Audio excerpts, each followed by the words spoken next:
গরম গরম রসগোল্লা বা রসমালাই আমরা কেনা খেতে ভালোবাসি, আমরা সবাই ভালোবাসি।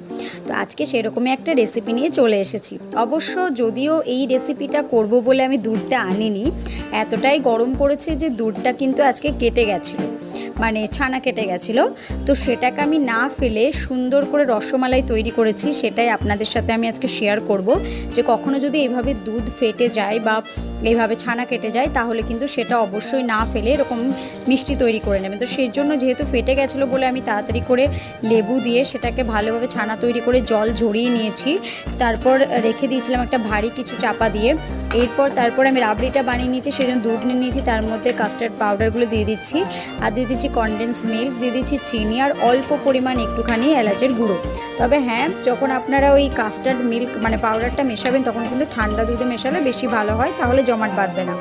এদিকে আমি কিছু ড্রাই ফ্রুট শুকনো রেখে দিয়েছি, সেটাকে এর মধ্যে দিয়ে দিয়েছি, আর কিছু ড্রাই ফ্রুট আমি রেখে দিয়েছি, ওটা লাস্টে মেশাবো বলে সুন্দর লাগবে দেখতে। এরপর আস্তে আস্তে থেকে থেকে হয়ে আসছে, কিন্তু ভীষণ একটা গাঢ়ও করবো না, তার কারণ হচ্ছে রসমালাই যে মানে মিষ্টিগুলো সেগুলো ডুববে না সেই জন্য। তো তারপর এটাকে যেভাবে হাতের তালু দিয়ে আস্তে আস্তে করে ভালোভাবে মেখে নিচ্ছিলাম, কিন্তু যেহেতু এটা একটু শক্ত হয়ে গেছিলো, কারণ ওই যে বললাম দুধটা তো ফেটে গেছিলো না, ছানা বানাবো বলে তো করিনি, তো সেই কারণের জন্য একটু ফেটে গেছিলো বলে ঘি দিয়ে এটাকে ভালোভাবে মাখিয়ে নিলাম। এরপর মিষ্টির সেরাটা বানিয়ে নিচ্ছি।